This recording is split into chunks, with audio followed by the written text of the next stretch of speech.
Welcome back, my old friend Charlie. How are you, sir? Great to see you again, Leighton. It's been a long time since we haven't hung out. Yeah, it's been a minute for sure. So listen, we do have quite a bit new listeners. So why don't you go ahead and introduce yourself and give a background of who you are and how you got here. Sure. I'm not going to take too much time because I guess if listeners can scroll back to one of your past episodes, I gave a couple hours and I see we've already got some links showing up there. So that'll get you to where I am currently. But I've spoken with Leighton many times on either his podcast or we've had many discussions late at night about what we both like to do and both of our missions. But it started for me back in the late 80s. I was a high school student in the late 80s and I had changed my diet to bird and fish. I just thought that was a better way to eat on the planet, sustainability wise. And in 1988, if your listeners remember, we had 3 TV channels back then. And the nightly news came across and it showed this medical waste wash up on our eastern seashore. This was around Atlantic City, New Jersey. It was a very, very famous incident back then. So it was broadcast all over. And this was before you would go to a beach and see plastics and all these persistent waste floating up on our beaches. Everything used to be pristine just 30 and 40 years ago. But what I thought was pristine wasn't. This was a toxic dumping ground, really, whether it was medical waste or other types of industry were polluting our open systems. And it was like a light bulb moment for me in my career that I could not eat fish from the ocean anymore. And instead, I was going to grow fish. I was going to grow fish in confined indoor systems, recirculating aquaculture systems, because we had about 4 billion people on the planet that needed protein, and fish protein is one of the best sources of protein, sustainability wise, as far as how we produce it. Now we have almost 8 billion people on the planet. So it really aligned with my career to start feeding humans this protein. At the same time, I started growing fish and recirculating systems. Everybody around me, this was Virginia Tech at the time, everybody in the industry was dumping their waste. You grow a lot of fish in a small amount of space, and these systems are great because you can collect the waste very easily, but people were paying to get rid of it. Nobody really was using it as it could be used. It wasn't a waste. It was a resource or a source, I like to call it.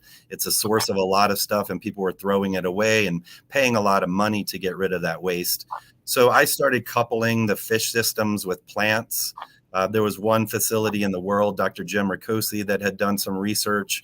So there wasn't a lot of information out there. I was looking more at the High Times magazine and the cannabis growers who had done hydroponics with organic nutrient solutions.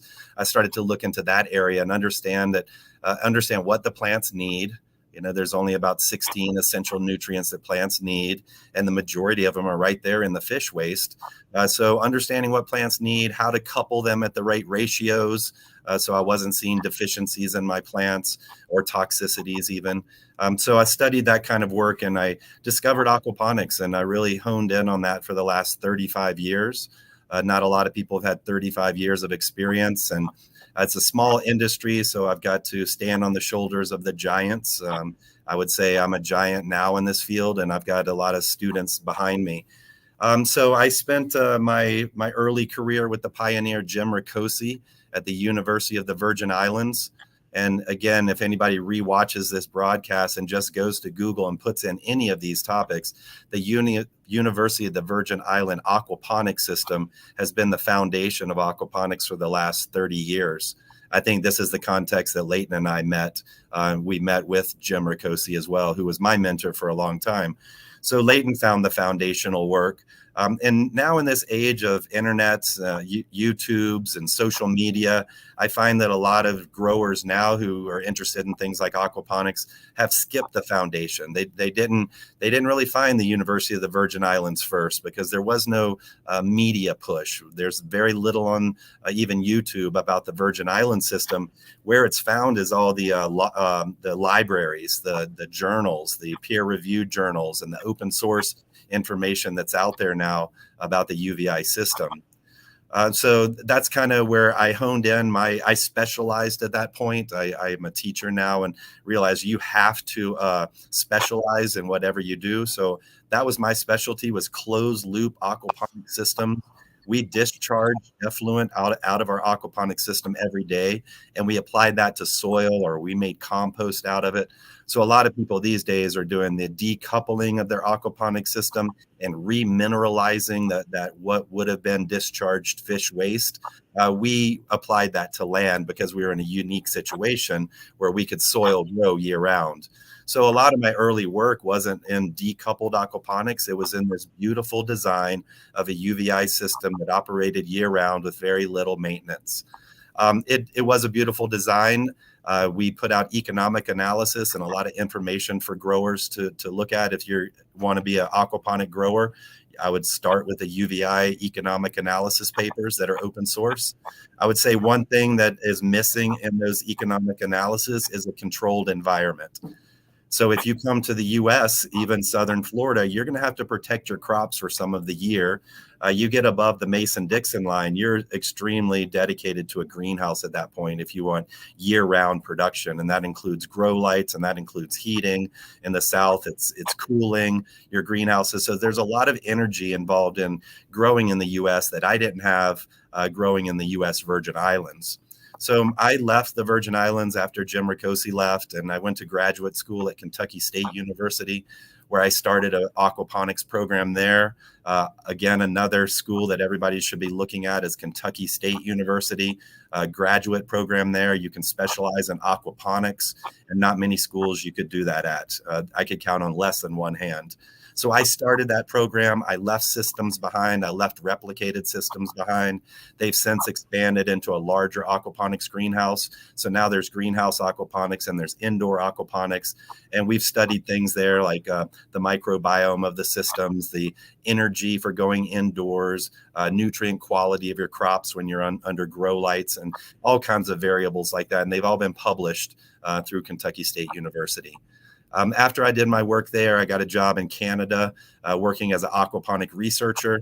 First time I've ever seen aquaponic researcher as a job title in my growing career. So this was kind of designed for me, and my colleagues put this together. And I spent 2 years in Canada working with Nick Savadov, which was another guru. And Leighton, I think you and I, maybe we met over Nick Savadov even before Jim Ricosi. I'm not sure. You'll have to talk about our lineage. But Nick Savadov is considered the godfather of aquaponics in Canada. And he's the one who really created this remineralization process of taking fish waste or poultry waste or any livestock waste or human waste, it doesn't matter, and going through an aerobic remineralization process.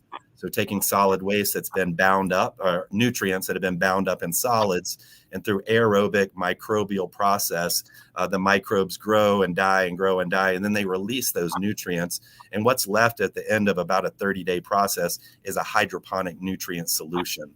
So we started to get onto the idea of zero discharge aquaponics. If we remineralize that waste and just put it back to the system, we have a zero discharge system that's at a greater than 99.8% recycle rate every day. Extremely water conservative systems. We looked at his systems in terms of supplements. When you remineralize your waste and put those nutrients back to your aquaponic system, now you've got elevated levels of phosphorus and potassium if you want to grow fruiting plants. If you want to maintain iron levels, your iron was there. It was in the fish waste. So when you remineralize it and put it back, you can get away from supplementing iron like most growers do. So I did a lot of work there, and I got a large grant, a $2 million grant. But I was looking to get back to the States, and Nick Savadov came in and took my position, and he's running Lethbridge College now with John Dirksen. And those guys are doing amazing work from the foundations that we set. And they are continuing to get a lot of money to move in this direction. A really good place for anybody to go visit if you're looking at aquaponics at the high level, at the scientific level. Again, it's one of the few schools across North America you could visit. And we'll be doing more with Lethbridge College, and I'll mention some curriculum they have a little bit later. I went actually from there to private industry. So I had a former student who had a farm in Texas that he had built on a shoestring. It was debt-free, so I saw an opportunity to step in and partner with a friend. His business, it went down after I got there because of his health problems. We had a really amazing aquaponics system serving about 5 farmers markets, and we were looking to step up to wholesale into the groceries, and the business really needed to be run daily, and my partner just dissolved the business. So I learned a lot about partnerships. I learned a lot about industry and the risk that it takes to be a producer. Just because you grow the crop doesn't mean you can sell it. So it's all about that story, and it's all about the marketing, and it's all about the business. A lot of us can grow fish and plants, but can you make money at it? So that's a very important lesson learned there. At that time, Santa Fe Community College is where I am now in New Mexico. They were expanding this, a new program. A colleague of Leighton and mine, Eric Highfield, had started this program. He moved on to the cannabis industry in Colorado, and they were looking to bring in somebody that could grow this program. And thanks, Ken, for putting the links up there. That if you are a Facebooker, I'm not trying to push that, but I really keep that active, and I put a lot of opportunities. You don't have to be my students, but if I see a webinar or something coming up, it's a good place for me to share with everybody in the community. So here I teach controlled environment agriculture.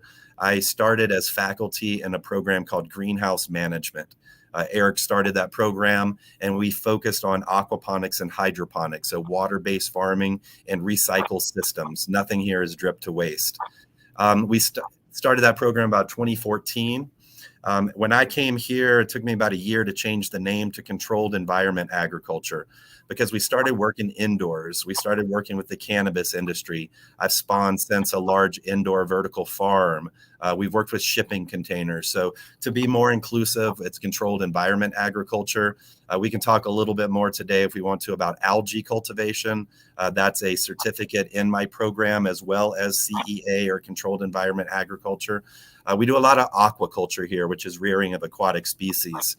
So whether it's fish or algae, it's included in the CEA program because it takes controlled environments and feeding regimens and really maintaining the cultures to keep these things alive. So I've been here now about 7 to 8 years. I've graduated with some degree in some manner, about 400 students in that time, 350 to 400 students, and they all come here for different reasons. Some of them want to save the world. And what we say is they find us by walking in the back door. That's how Leighton visited me. He walked through the back door. He knows what he wants to see. He doesn't have to go to the front of college and try to figure out what's going on here. People know what I do. They know what we do in the terms of energy and food and water, and they come here to save the world. In that case, I've had many people with master's degrees take my program. I've had a couple PhDs take my community college program, a lot of bachelor degree students, and then just a handful of the high school students, which are traditional at a community college. I have about maybe 25% or so of my students want to be entrepreneurs. So I've spawned a large business, and maybe Ken can find the link for Desert Verde. It's a farm in Santa Fe, New Mexico. Desert Verde Farm is an indoor vertical farm that's aquaponics. It is probably the most sophisticated and advanced aquaponics systems, not in terms of technology, because we always say keep it simple, stupid when we're looking at these biological systems, and not overly complex it. But in terms of climate control and the indoor facility, it's what we often don't put a lot of thought on when we move into a building. We say, let's just put the UVI system inside a building. People don't think about dehumidification and air handling and temperature control, carbon dioxide enrichment. Thank you, Ken. This is a great link for them. They don't, like me, they don't spend a ton of time marketing on social media, but this is a farm that does the horizontal vertical racks stacked 4 high, and they have quite a few of those. And now they do vertical towers as well, and they probably have a dozen of those. Their entire nursery, the entire grow out, everything is grown on fish water. And look at the quality there. Ken had posted the Facebook link for my program. So if you can get on there, I recently did a live feed through Desert Verde Farm. So you can see the technology that's involved there. I would say the most sophisticated technology in this is the solids filtration. loop. And again, this is something Leighton and I can talk days on, is the importance of solids removal in an aquaponics system. And then what do you do with that solid that's removed?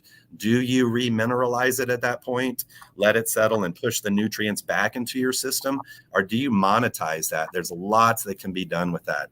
And that's great. I'm seeing that Andrew Neighbor is the owner operator here. Just a quick aside, Andrew Neighbor was a PhD microbiologist that came through my facility as a videographer. He was taking the film program here late in his career. He was in his 60s when he came through here. When he was taking the documentary film for another journalist who was doing the work, Andrew bent over and grabbed one of my strawberries, an aquaponic strawberry, and put it in his mouth. And it was the most potent strawberry, the most flavorful strawberry he's ever had in his life. And that was his light bulb moment. And he instantly changed his career, went through my entire program, became a teacher with me because of his microbiology experience, and then stepped out to be a philanthropist. He's not giving money. He's trying to prove that indoor vertical farming can be economically viable. If he can prove it, he's got a legacy he can leave my students and a model for other people to grow in their community. A reminder for everybody, if you don't know Santa Fe, New Mexico, we're at 7,000 foot elevation. I got snow yesterday. I don't know where you all live, but it is April 7th, April 8th today, and we have snow on the ground. We'll have snow on the ground through the month and into May. Okay, we can get snow in May. And then we'll get snow as early as probably October. So we have a short grow season here. We have ample light. If you look at a daily light integral map, everybody should be familiar with how much sunlight do you get in your area, because your plants require an adequate amount of sunlight. If you don't have enough DLI, daily light integral, you need to get some supplemental lighting where you are. New Mexico, we don't require that. So even for crops of tomato, I don't need supplemental lighting. Cannabis is another world, and I don't know how many of your listeners are in the cannabis sector right now, but that's a plant that can take more DLI than any plant that I think we've studied. 60 daily light integrals, moles per square meter per day. And so if you're in a grow room, trying to supply that much light is just watching your meter spin and spin and spin. So it's really important for you to know your DLI that you have in your region if you're an outdoor grower or an indoor grower, so you can dial it in. I'm not sure how I got off on the DLI there, but these are things that my students are learning. We have a off-grid greenhouse at Santa Fe Community College. I mentioned earlier that we focus on food, energy, and water. So through partnerships with Sandia National Energy Lab, Los Alamos National Energy Labs, we have battery storage on our greenhouse. We have a 1.5 megawatt solar array on campus that feeds about 25% of our campus. So my entire advanced trades building is off grid. We have the only solar powered welding lab that I know of in the daytime. But my greenhouse is off grid. So we're independent of the grid here. We're independent of campus as well. So I can run my greenhouse through any kind of blackout. We have excess backup battery storage. Heating here is natural gas, which right now is inexpensive. But if it became expensive and I needed to convert to electric gas, which is unheard of as far as cost, I have enough battery storage to do a lot of that. We do a lot of studies right now in our greenhouse in terms of water use, because we're in the high desert. We're in a very drought stricken area. We have some water that moves through New Mexico that is owned by Texas and California and Arizona that we can't even use. So I came here to teach water conservative farming. Our native and traditional farming is a lot of acequia farming, which is furrow field irrigation, ditch control, and it's not the most efficient way to use water. That's going to run off the surface. It's going to leach into the aquifer, or it's going to evaporate in these very, very, very dry climates that we have. So we have extreme water conservative systems, hydroponics and aquaponics. My hydroponic systems, I tend to let my reservoirs go down at the end of about 2 months. And then I take that excess nutrient that I want to dump so I can start over. And I often feed that to algae and let the algae assimilate those excess nutrients. And then that usually goes onto our soil application, or farmers will pick that up. So I try not even to waste my leachate or my discharge that every 2 months that I do that. Otherwise, we're recirculating our systems. Hydroponics, we're topping off with fresh water, and we're topping off with nutrients A and B that we make ourselves for whatever crop that we're growing. And aquaponics systems, those systems are maintaining a 99.5% recycle rate. We do all the water budgets all the time with our students. So they're recycling 99.5% of the water every day. Where we're losing water is through the stomata and through the biomass of the plants that are growing. Extremely water conservative systems. Again, if you can find us on the internet, find us on Facebook, or connect with me, Ken will certainly leave my email for everybody. Connect with me, and I'd love to turn you on to some other resources. There's quite a few YouTubes out there, documentaries about what we do. So we're looking at water use. And if we look at water use in this region, and we look at water use in my water conservative greenhouse, the biggest water hog in my greenhouse right now is the evaporative cooling wall. So if you live in a dry climate, we can use water to cool the greenhouse on these very hot summer days at 7,000 degrees elevation. I'm evaporating water off of a swamp cooler, off an evaporative pad. And so that's our biggest water use. And that's what we're trying to look at. How do we optimize that? So since we talked last, Leighton, I think it's been, I installed water catchment off of my greenhouse roof. So I have a 10,000 gallon cistern now. And we're using that water primarily for the cooling wall in the summer. So not only now is it at a low cost or not a no cost, it doesn't have the minerals in it that often would scale up an evaporative cooler as well.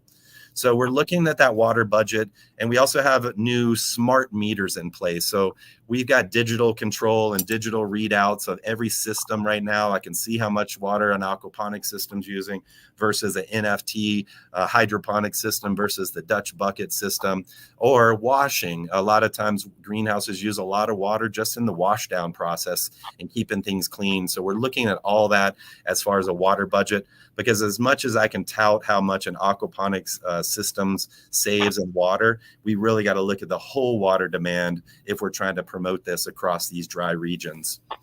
So that's some of the work we're doing right now. I'll add before we break, and give the floor back to you for a minute. Over the last few months, we started our first SFCC hemp license project. So I am now one of a few people in the state of New Mexico that were licensed for hemp production. That to me has been a boom or bust industry, and I'm sure most people in whatever state you're viewing from, you've seen some of the boom and bust of the hemp industry. So I'm not talking about cannabis. That was a huge boom and bust too, but hemp for CBD, hemp for other compounds, people got into it. And I know in my area here, if you did survive the hailstorms and the early frost that came and killed a lot of people's crop, some people were looking at 40 cents a pound for selling their product. They expected a lot higher value, and they put a lot of effort into huge tracts of soil farming of hemp. So I'm not sure where the market for CBD is right now. I think the market for THC is still there, and it's always going to be there. CBD seems to be flooded. So I went with a crop this year. I need to, one, make sure it doesn't fail that THC limit of 0.3. So I need a genetic line that's never going to fail for me. I'm at a college. I can't afford mistakes. I can't afford hot crops. So I went with a CBG. So this crop is high in CBG, which is the precursor to THC and CBD, also guaranteed to not have THC. So I'm looking at the future of that. But what we're trying to do here is train the northern New Mexicans who are demanding the training to get back into fiber hemp. They see some opportunities for fibers for clothes and particle boards and batteries. And we may have talked about this last time I was on. But so there's an opportunity there. So as long as I can teach them how to plant a seed and go all the way through the process, whether it's CBG or not, it's going to give them those skills. So that's something new we're doing here. I'm looking forward to some of the results. We've got a crop that'll be done in about a month in the testing labs right here in town. So with CBG, we'll look at flowers. So we'll cure and we'll have smokable flowers. But we also, in our biofuel programs, we can do extractions as well. So we'll be doing that. And that's one of my algae students. Cut that off real quick. All right. So those are some of the things that happen. And Leighton, I know there's a few things there that probably stimulated you since we last talked. So if you want to kind of drive the direction now, what we discussed mostly in this limited time that we have. Oh, buddy, this is like couple of guys talking. I like to try to keep it really casual, and yeah, there was a lot to unpack in that conversation or that rant. All right, so let's reel it back. Where we actually met was the second annual Aquaponics Aquaculture Conference down in Cancun. So that was an aquaponics conference, right? Yeah, that was it was on a bowfish. Okay. Yeah, exactly. And I had gone through some serious trauma in my life and was looking for a new direction that basically filled my soul, not my pocket. And when I first started revisiting the concept of growing fish and plants, come to realize that, hey, there was a name for it now called aquaponics. And so I started reading up on who the speakers were. And, because I'm like an engineer brainiac, when I saw James Ricosi's system, I was like, oh my God, he's got it. And I looked at a bunch of other systems too. And no, he totally manifests the word "keep it simple" soup in the design. It was perfect, bulletproof. So that's how we met, and you guys all welcomed me in. I mean, I like you, I got to ride the coattails of giants like Ricosi, Fitzsimmons, Bill Verano was there. I mean, and it was like, I got welcomed into to a new family. Like I was welcome there. It was great. So that's when you and I met, Eric and I met, and got to hang with all these really badasses and really start to understand more about what it really was. So that's really how we got to know each other. And I took it from there and went on a spin about fish manure. And I wasn't about mineralization. I was about capturing the biology to then use to build soil food web protocols in soils. And so, yeah, and then our paths just kept crossing back and forth for many, many years. And also, Ken, pay attention. It's Nick Savadov. He was the guy I was trying to explain to you that's up in Canada doing some really badass work. And Charlie, I know, actually, he was one of the people that I watched to learn about aquaponics when I was getting into it. And yeah, he's just south of me in Lethbridge, probably 4.5, 5 hours away. Great. Nice. Well, we'll have to reach out to him and get him on the show eventually as well. And the reason I wanted to get you back on, Charlie, was because I really think post-COVID, the awareness of all of these connections to Mother Earth, to water, to plants, to fish has really exploded. And over the last year, I don't know how many DMs, emails, texts, etc., that I've gotten about, where do I start? And I love to point people in your direction. And I hope that they're actually, responding, because I think that of all the places here in the U.S., short of the state of Kentucky, you guys have one of the most comprehensive programs it's not so scientific that a normal person couldn't understand it. You keep it in really simple layman terms, which is, the way to learn that, so it's not intimidating and not overwhelming. So there was kind of a little bit more of the backstory. So pushing forward in some of this new work, I really love the concept of using or feeding the sludge or byproduct to algae. Now, are you seeing incredible growths and plumes of the algae when you do add that remineralized nutrient to them? Well, I'm not necessarily. Oh, the hydroponic fertilizer. Absolutely. So, I mean, we have analyzed discharge from a hydroponic greenhouse that does the drip to waste. So they're feeding their plants. It's coming out the backside. They don't want to reuse it for a couple reasons. They don't want to reuse it because the potential for spreading a pathogen back into their greenhouse. They also don't want to reuse those nutrients. And this is hydroponics I'm talking about. They don't want to reuse them because whatever the plants absorbed, if they bring that back, it's an unknown quantity. So they prefer to give a perfect recipe. So we've taken that discharge and analyzed it, and it's a perfect nutrient recipe for algae. So we take the algae and vats, and we let the algae assimilate these nutrients, and then we apply that into soil. versus just dumping those excess nutrients into soil, which can toxify soil. It can toxify the microbiology if your electrical conductivity was fairly high, or other organisms, worms, all that are not going to like high EC discharge hydroponic fertilizer. But if you feed it to algae and let the algae grow, assimilate it, then you apply that to the soil. Now it's safe for the soil application. It builds organic matter as well. It releases plant-based hormones through the algae. So I haven't followed up with a lot of our hydroponic growers who buy the algae, but they continue to buy it because they're seeing their soils continue to improve year after year. We're doing a couple things with algae right now. And we just made the local newspaper, the New Mexican. Every year there's an algae prize competition that happens through the National Energy Lab in Golden, Colorado, NREL. And they're looking at algae as a biofuel stock. And so we're looking at all kinds of uses for algae. And we've looked at saline groundwater. Let's grow algae that's edible. And let's start feeding people algae and our ruminants and our animals algae off this groundwater here in New Mexico that otherwise couldn't be used for anything else. We've used algae for remediation of toxic waste from our mining industries here in New Mexico.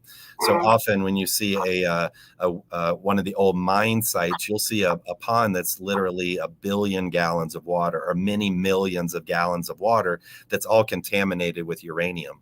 So they can't even use that pond, that waste pond, for hosing down the dust around their facility because that water's contaminated.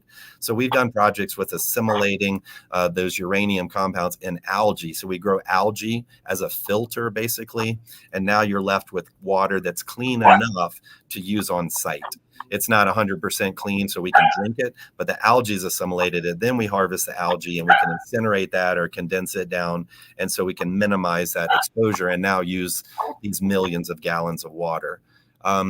We have used algae for other purposes. The one we're doing now is looking at waste vegetable oil and a process of anaerobic digestion to reclaim that biofuel. So we want the biogas through the process of anaerobic digestion.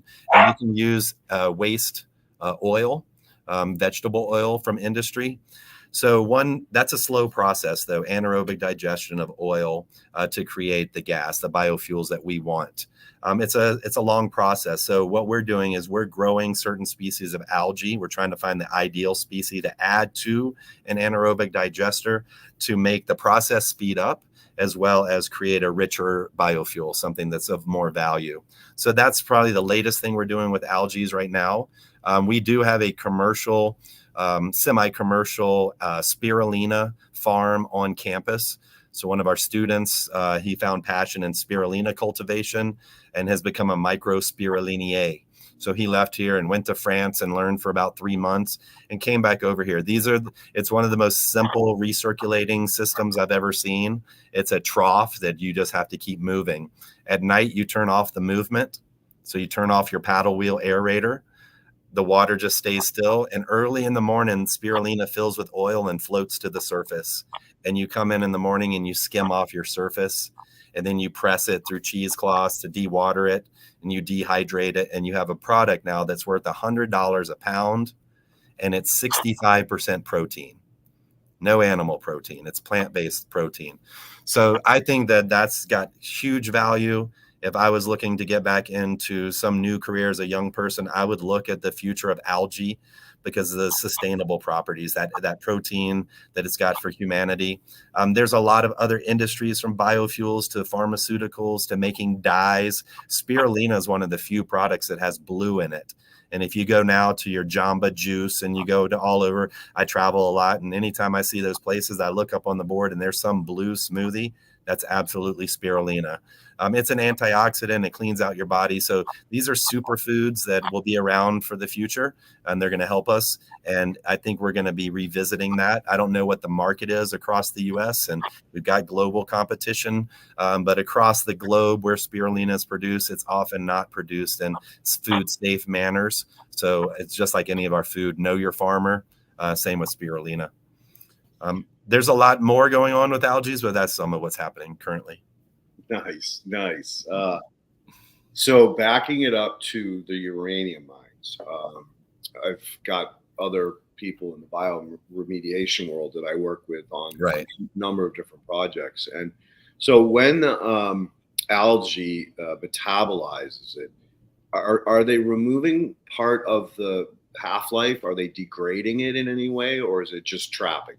They may possibly, but mostly they're just assimilating it and holding it in the, so I don't think they've broken it down much at all. Okay, because we know for sure, like white rot fungi, certain Pseudomonas species will actually begin to break the carbon chains or the molecule, not the molecules, but the compounds down.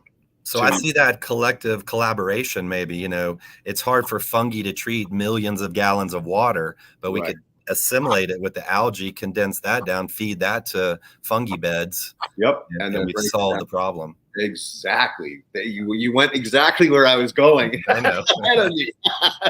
Which is why I love you. That's why we should hang out more often, Leighton. Right? Totally, dude. Totally. I can tell everybody here that when Leighton has visited the college, this is what it's like. Any of my colleagues here, we just start talking, and before you know it, we've come up with solutions. And this is what my students do. They're here creating these solutions in a society. I have a lot of elderly friends right now. I'm getting older myself, and I've seen a lot of them become apathetic. You know, this is a generation that started Earth Day. They started the movement to save our planet. But I'm seeing a lot of them don't have hope right now. But when you're surrounded by 40 people that are here for the same reasons that we're all here watching this video, it's inspirational. We start seeing like food waste is one of the biggest problems we have in society. Here in Santa Fe, we've had a group of students spawn out of this program, and now they have handled food waste in Santa Fe. They've taken this last year 1.4 million pounds of food waste from our restaurants and our households and turned that into an OMRI certified compost product. And they're selling that at a high end. Okay, so they're making money off of that other waste stream. Okay, so those aren't waste streams. And I told Leighton as we caught up a little bit before this show, I just came back from a conference that really blew my mind. And I think it's a good fit for everybody here listening because we're about community. We're about the connections that Leighton just talked to me about. And I came back from Bioneers. And Bioneers really taught me a lot and it was a very humbling experience. If you don't know Bioneers, the website is bioneers.org. And Bioneers has at the center of it is indigenous rights. And so when we get into a lot of what we're talking about, Leighton, it's the indigenous communities that led us in these directions. I'm going to have to remember why I got into it. So I'm going to just keep moving for a minute. I wanted to mention something about Bioneers that really was at the forefront of the conference this year. And it's this idea of the rights of nature. And the rights of nature is something that is a paradigm shift for most of us that grew up in the cultures and society that I grew up in. Corporate greed is how we run things these days. We have come so far from living on the land and being close to the land and seeing that we are part of the land and that we are nature. We are water, we are wind. And so this is very important conversation as we're talking about how we're going to develop and how we're growing and how we're using resources. That was my connection here. One of the elders, Orrin Lyons, who once visited Santa Fe Community College and told us that we are the warriors of the present day. We are, everybody here that's working on sustainability issues and having a relationship with the earth, we are the warriors. What Orrin said at this conference is we've got to stop looking at this as the way we function, as how we use resources, resource management, resource allocation, because when we go back to the heart of it, these are sources. These are not resources, and we have to start treating them like sources. So I have been such a proponent of water. And if you watch my last video with the soil matters, it's a paradigm shift because I'm talking about water. But I can tell you that the first indigenous speaker came up to bless and open the ceremony, and she walks onto that stage with a cup of spiritual water. This water was Holy Spirit. This, as you know, in indigenous communities, water is life. Okay. And I looked at my student or my adjunct faculty who was next to me. And because I'm such a proponent of water, I tapped him on his shoulder and I said, look, she did not bring a cup of soil. She brought a cup of water. Water is essential for growth. Water is why I do aquaponics. It's why I do hydroponics in the manner that I do it, but especially aquaponics. It's this recycling. Water is so crucial to our planet. If we're not using it wisely, we're not going to have clean water to reuse. This Bioneers conference is something that you all should look into. They have it in Berkeley every year around March, I guess, around this time. This was my first one. Indigenous rights, justice, environmental justice, social justice, any of these topics, they bring in the best of the best advocates and activists who are making waves, who are actually doing things. I like to say I do a lot. It's hard for me to stop. I don't have a lot of free time just to do leisure things. I seem to always be engaged in this field of sustainability and working, and I feel like I do a lot. But those keynote speakers that I saw at this event made me feel like a small mouse of nothing. They do so much. So I'm going to just put this out there that I would like to meet up with anybody listening whenever you're watching this. I'll meet up with you in 2025 because I'm going to make it an annual event. And we can start bringing in this idea more of food. I think one elephant in the room when you go to a conference like this is how do we feed 8 billion people? Okay, there's a lot of our conferences that we go to on soil health and water farming that's about backyard farming. And how are we going to do this on a small scale? But how do we feed 8 billion people? And the reason I work in a program called Controlled Environment Agriculture, because how do we feed people when it's freezing outside? How do people in New Mexico eat in November and December and January and February without importing food from somewhere else? We can talk all day long about this soil food web, but what happens in November, December, January, and February when it's a tundra and a lot of our farms and our soil plots? What do you do during those months to feed yourself? Oren Lyons, the native elder, reminded us, you all need to be thinking about preserving your food, saving seeds, these things that we grew up knowing, but I think we've come a long way from. And I don't know how many of you have spent your last 5 years thinking about saving food and prepping. I'm not a prepper per se, but I'm definitely a seed saver, and I definitely preserve food, and I definitely don't stop growing food. So that's a really important take home from Bioneers, but I would like to put that shout out there that we all meet at Bioneers 2025. I think Ken, I can already feel he's perking up. So I know Ken and I will be sitting next to each other. And Leighton may be there, so we can have breakouts and we can talk about this kind of fertility of the planet and how we're going to feed each other. So that was just a little side note, but I would like to shout out Bioneers.org and make sure that you people, you're my people, you are all similar minds here, that we get together at events like this and make the connections. Agreed. And again, it's about supporting and building communities. So absolutely. And it's ironic, but I'm working with the Schumann tribe out here on a project to clean up a beautiful sacred site on top of a mountain where traditionally they go for equinoxes and solstices. And it's basically one of a very, very diverse Superfund site. And by diverse, I mean, it's not one compound. It's just so many different compounds that's where the problem lies. Everything from radioactive waste to, mercury poisoning. They did a lot of experimentation with jet fuels, high explosives. So it's just it's a shit show. So it's funny that you say that. And I've spent time talking with some people who I really respect in money. Okay. What is the color of money? What is the mood of money? He was brought up with a golden spoon, not a silver spoon in his mouth. But he has an appreciation for the disconnect from the money to the reality of the vast majority. It's the 99% that live on the planet. And his view is it's called extractionism.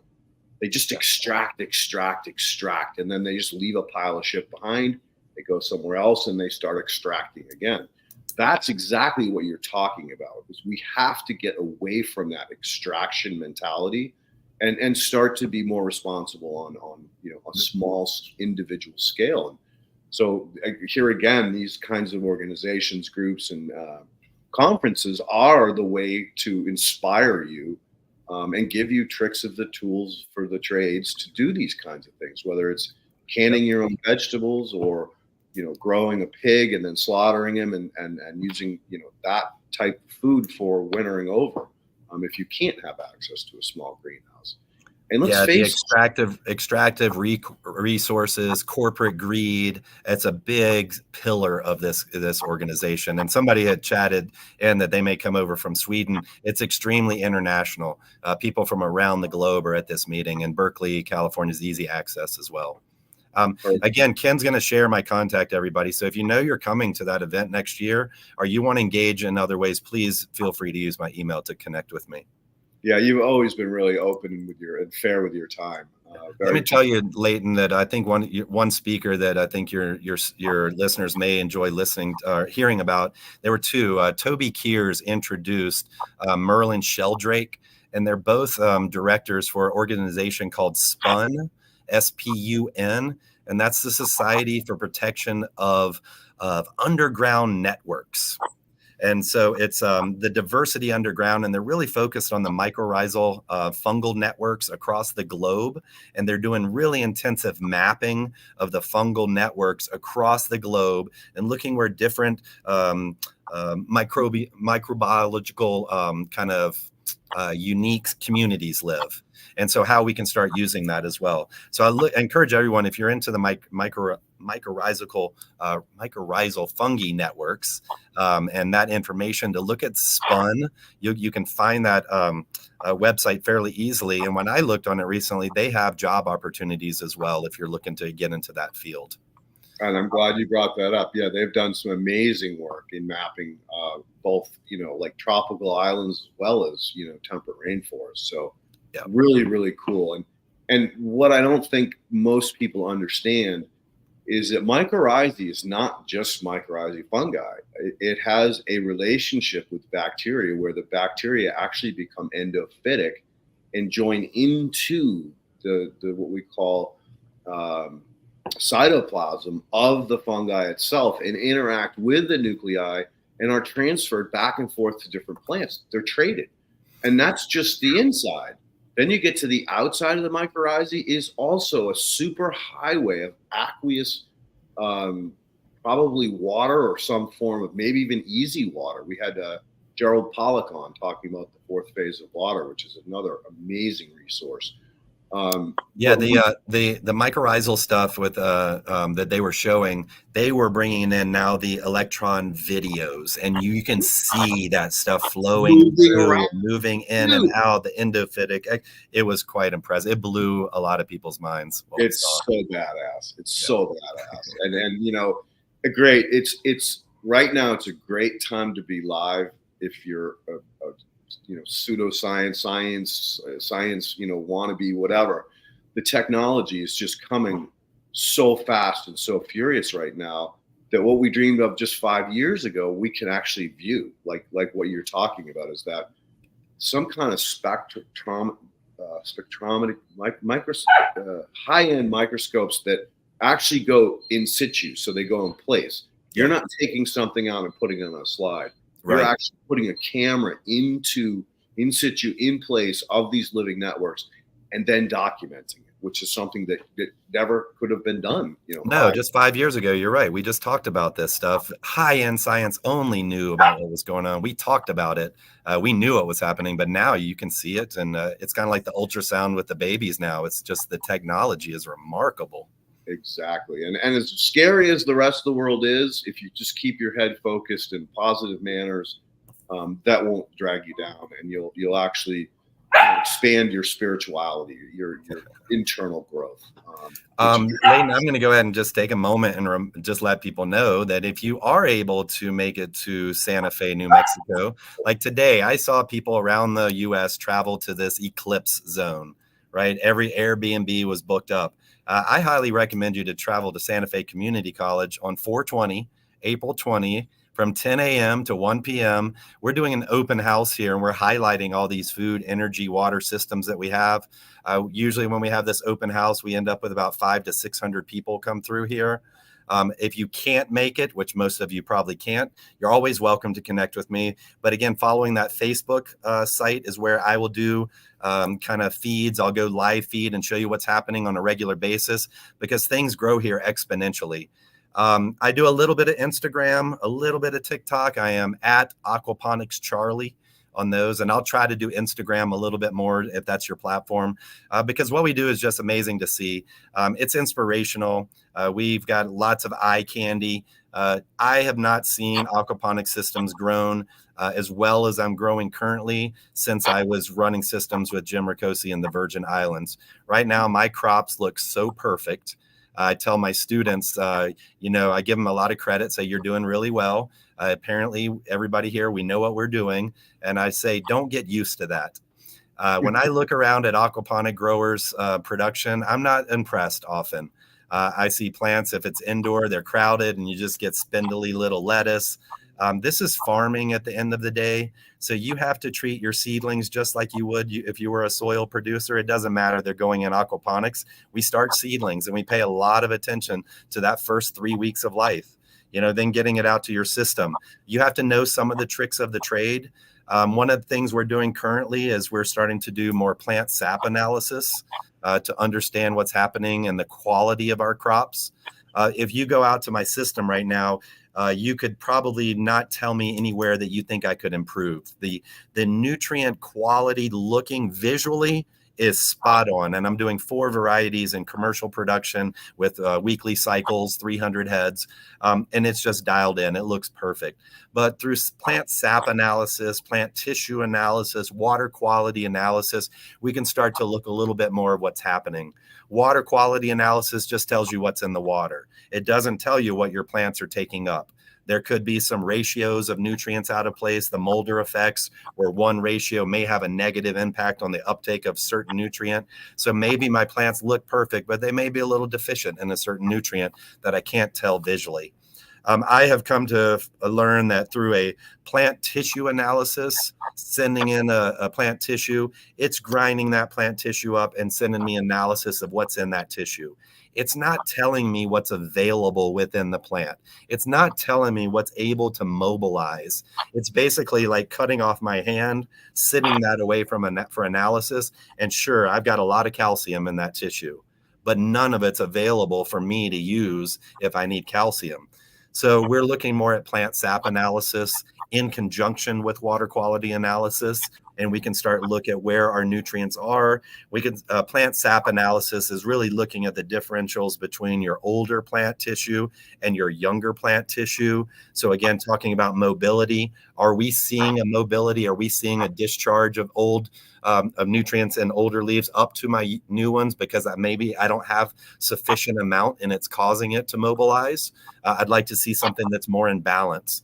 So we're starting to do that with our students now, just to get them to realize that while your crops may look perfect and the consumer buys first with their visual, with their eye, if we want to provide the most nutritious food for humans, there are some techniques that we can use. I'm a little mixed on this because if I go to the farmer's market, nobody's going to ask me for that analysis of the crop. They're going to look at it, they're going to buy it, they're going to take it home, and it's going to be so flavorful. But they really don't know the nutrient quality.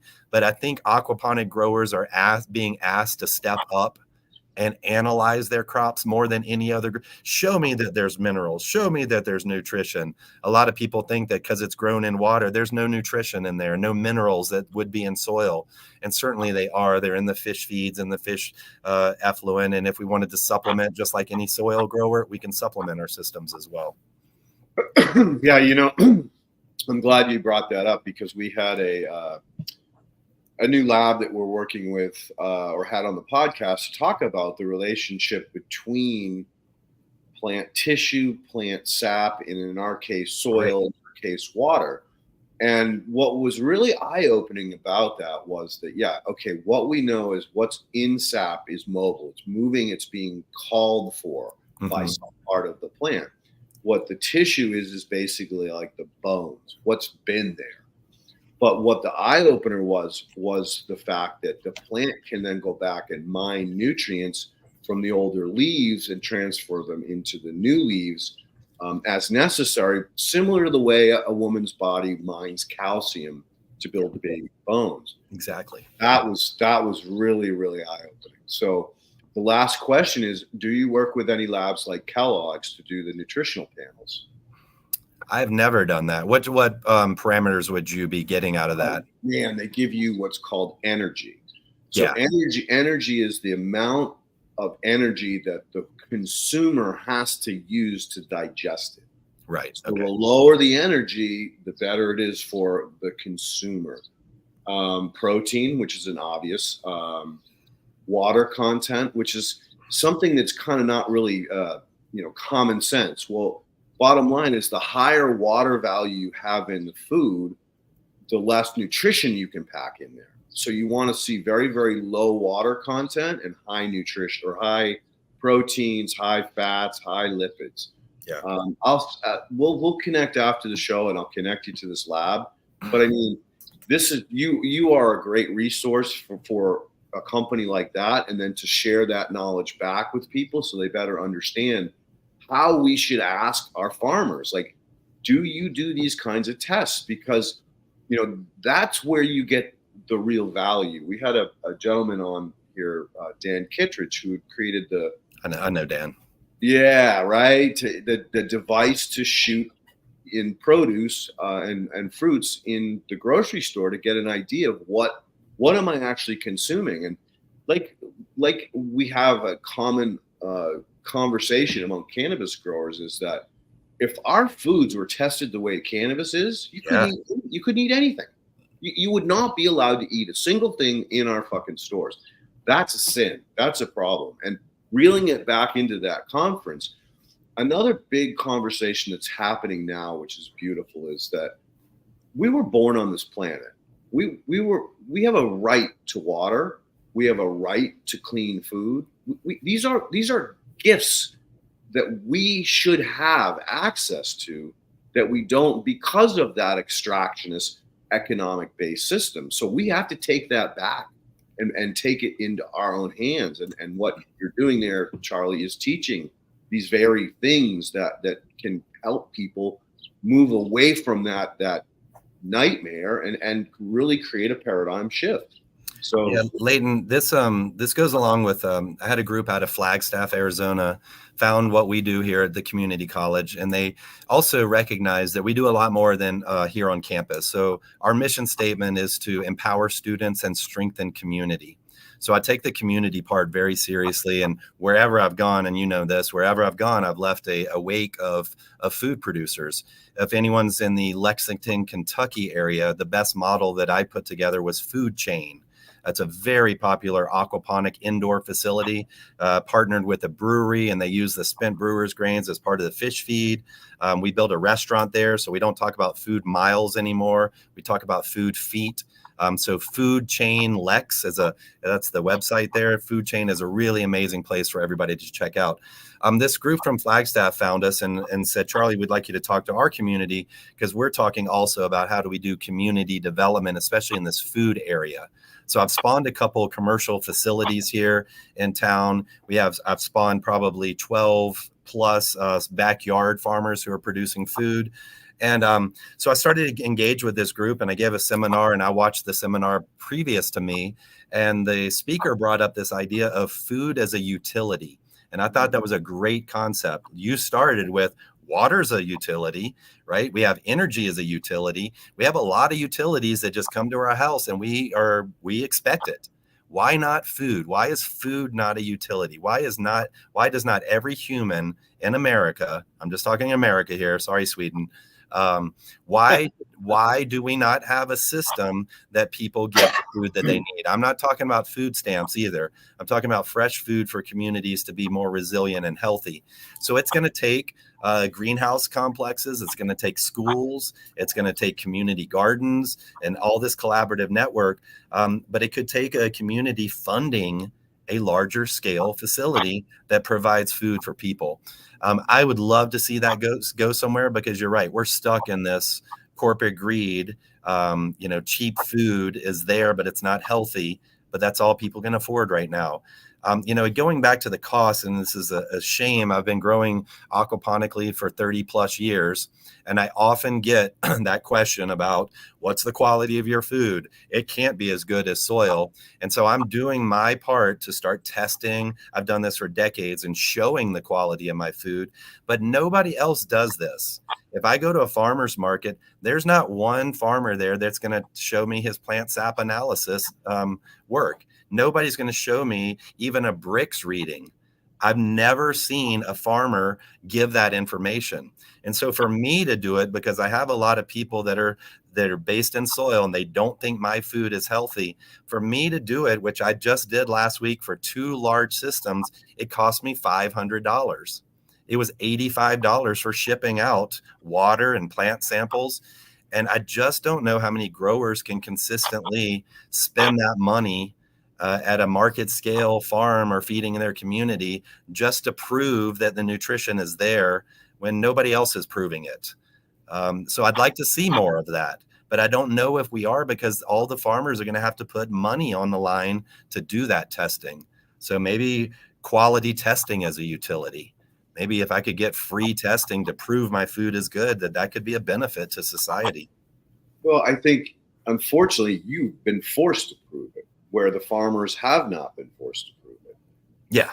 And unfortunately, the vast majority of farmers are using NPK, and they're scared to death to see what is actually happening, because they would not be it would not be advantageous for them to do a nutrient panel, because you'd see how poor the nutrition level was in that food. Now, that is not true with regenerative agriculture. Yep. And I think that if you can cross regenerative agriculture into that matrix of, all right, let's start to do nutrient panels, that'll drive the price down, and that'll make it more available for perhaps the farmers that want to transition into organic regenerative production, and give them a some point of reference to shoot for.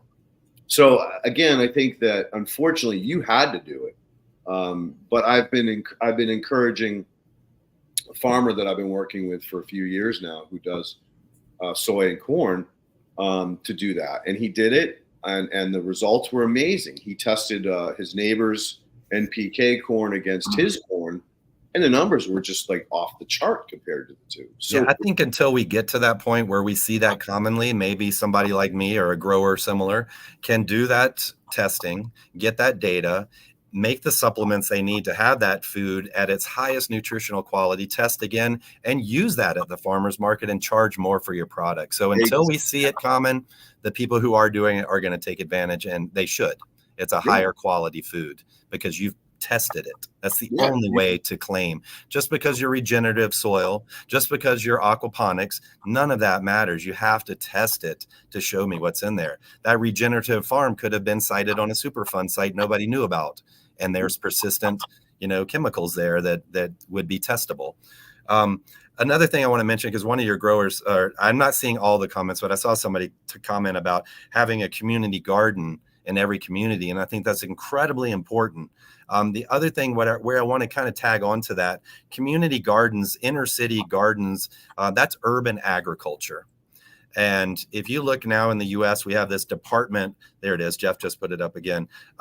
We have the Department of Urban Agriculture. And when we read and you look at what's their mandate, it is these small community gardens. And they often talk about hydroponics and aquaponics in urban settings. I'm not sure where that fit came. I'm not sure why USDA throws out the word aquaponics so much. Hydroponics, I can understand because we can do them in buildings and rooftops and such. Why aquaponics, I'm not sure. And so we have an urban agriculture department here in Albuquerque, one of the main offices for the federal system. And they were at our aquaponics conference. We drew the national conference here. Sorry you couldn't make it, Leighton. In September, we had the aquaponics conference.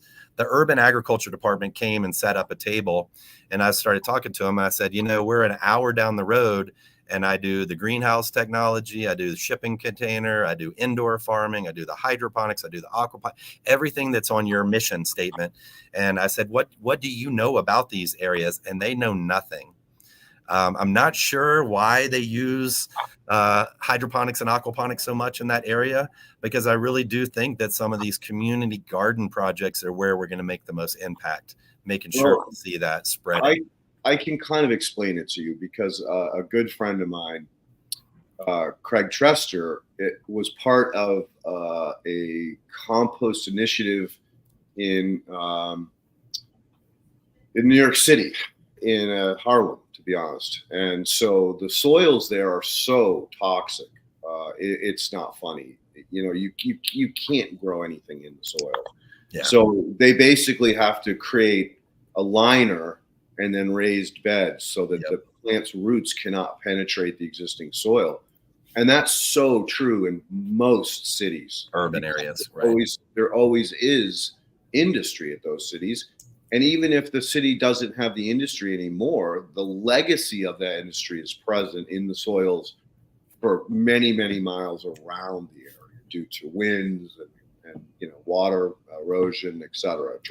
So this leads into the idea of container farming, and that's what hydroponics is, and aquaponics. It's a container, a barrier from the earth. We could go into organic certifications and all as well, whether that's allowed or not. But just like an urban environment where you've got the contaminated soil, I'm also I got a recent grant, a NIFA grant with Navajo Tech, which is in Crown Point in northern New Mexico. You may have visited Leighton. Very barren land. And their previous NIFA grant identified all the plots that they had tested was high in uranium. So very contaminated soil, and they're farming that soil, and their product is toxic and contaminated. So we got a grant to help them develop hydroponic systems for production up there. So we're doing a hydroponic class at the college. We're doing a greenhouse at the college and a greenhouse for the Navajo indigenous community as well. And we're partnering with Extension to start teaching them how to grow without using that local soil that's so abundant right there. And they grew up traditionally using, but this will provide an opportunity for safe food for those communities. So it was a no-brainer to get funded. I'll go ahead and let me mention a couple other grants that I'm working on. I have an NSF grant that was earmarked for community colleges that are working in workforce development. So Advanced Technological Education, ATE. If anyone's associated with a community college, I'd be happy to follow up more on that. It's about training the workforce of the future in advanced technological areas that the federal government has identified as matters of national security or of high interest right now. And agriculture slid in with this idea of advanced farming and smart farming and indoor farming, climate resilient farming, defensible farming, these kind of things. So we slid in there and we got some funding, and what they're asking me to do, part of my proposal was to work with high schools. So I'm adopting 3 high schools a year and teaching them college credit courses. I'm getting aquaponic systems into their classroom, and they get to play with all the meters. And I have a box here somewhere with my advanced light meters and pH and EC and all that kind of technology. And it's all monitored through a wireless system, and all the kids can kind of look at their systems wherever they are in the world. So kind of just teaching them about the new paradigm of farming with aquaponics.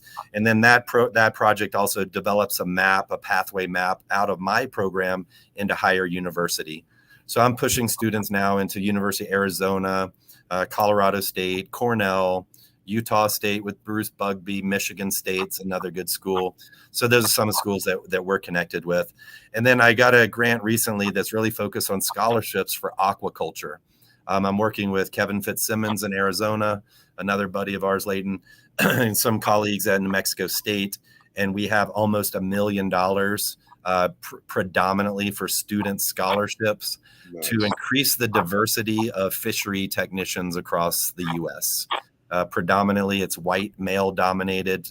You know, your fishery, your rangers are the fish technicians out stocking fish, aquaculture industry, aquaculture veterinarians, seafood inspectors, all that industry. Again, a lot of that's a matter of national security, and they want to see some diversity. So I have a lot of money. If anybody here wants to relocate to Santa Fe and move through my amazing program, and then I can launch you into University of Arizona or New Mexico State, or we could start you at the university level too.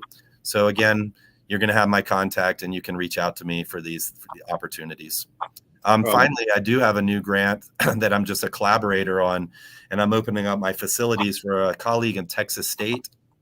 We got another NEFA grant to look at novel fish species and aquaponic systems. So we'll be looking at a green minnow, and there's another small, little small bait fish that we're looking to grow at high densities. All we want is the nutrient-rich water. So can a grower make more money with these bait fish versus a tilapia? Tilapia do great for me, but I get $5 a pound. Bait fish, I can get $40 a pound. So we're looking at that as well. They're going to be doing part of their trial is also looking at hydrogen peroxide as a fish welfare treatment.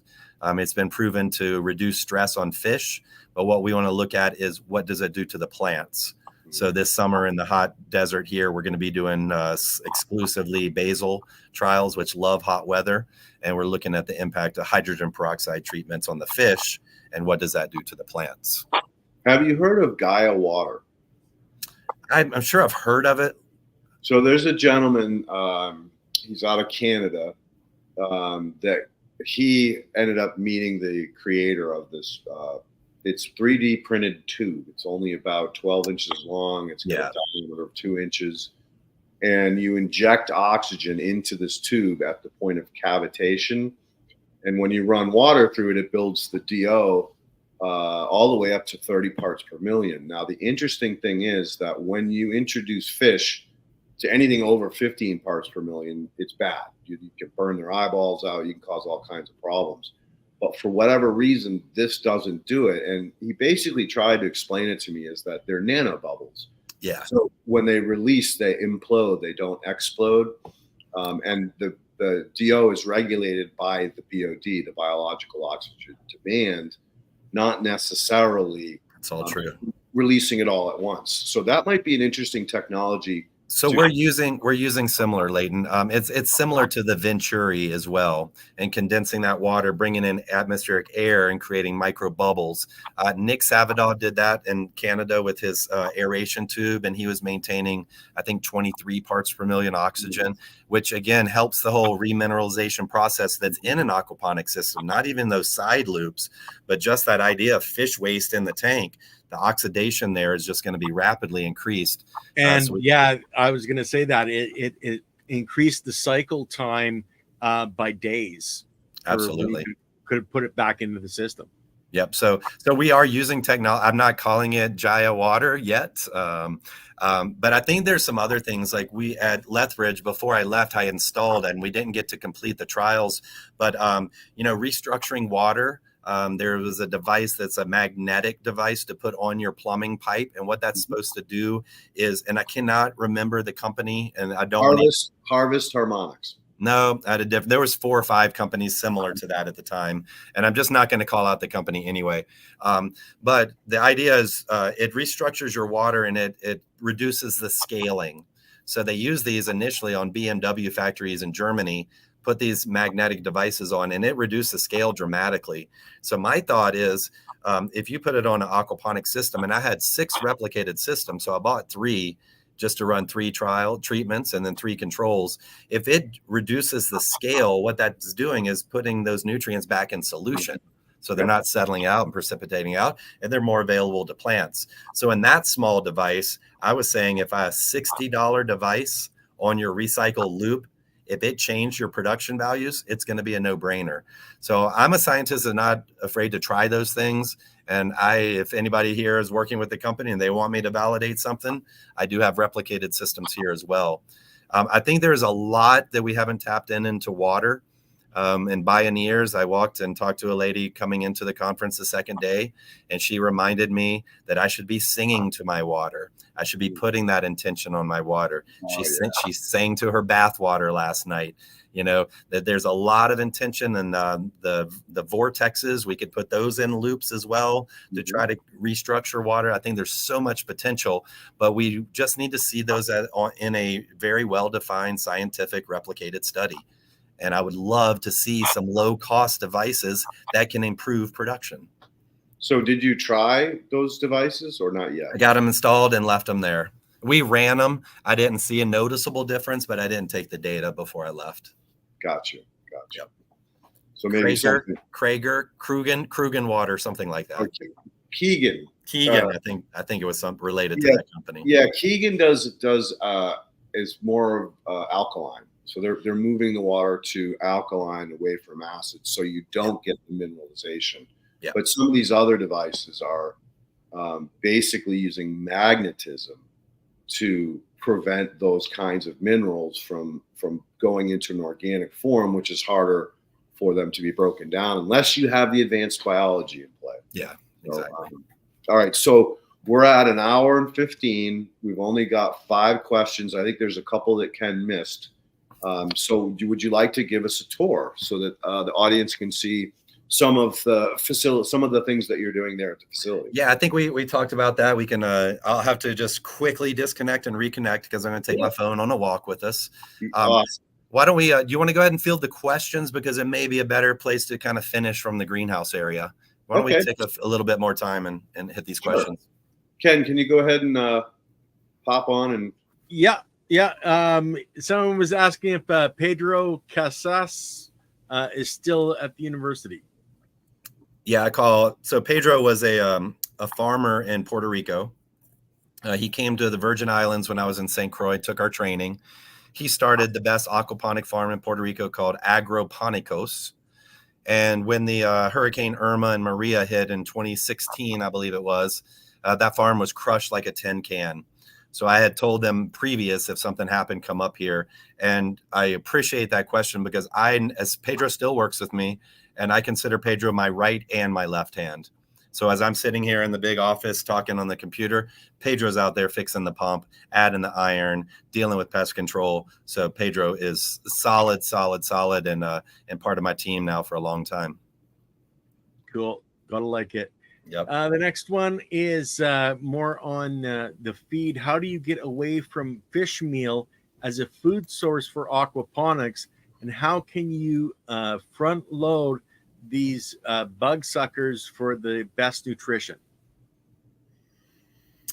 So if we're looking to get away from fish meal, we would look at what is fish meal, what is the ingredients that we're trying to replace, right? Mm-hmm. There's some protein that'll come in your fish meal in forms of amino acids. And we want the amino acids that's proper for the animal that you're growing. So I need the right profile of amino acids for the fish that I'm growing. A lot of carnivorous fish, they're gonna need fish meal to grow fish biomass. Something like a largemouth bass absolutely has to have taurine and lysine, just like your cat. A cat's a carnivore, and you cannot get away from feeding it without a carnivore diet. So we can't do that with certain fish, but certain fish we can. So we want to look at fish on that low trophic level, more omnivorous fish, the carp family, tilapia, for instance. We can go 100% fish meal-less diet. We don't need fish meal in those diets. We need to find a replacement, though, that has those essential ingredients. It's just like if you took an ingredient out from your plants, they're not going to grow well. So then I look at what do we replace fish meal with? We look at amino acids and oils. We can look at plant-based products. I would say the most potential right now is going to be in insects or algae-based compounds. So we can process algae and get the protein out of that. My issue there here on campus, for instance, I have spirulina. When I dry that, I sell it for $100 a pound, and we're sold out. We cannot even keep it in stock. So does it behoove me to take that pound and put it into a fish diet? And the fish, what I feed the fish, they waste 60% of it.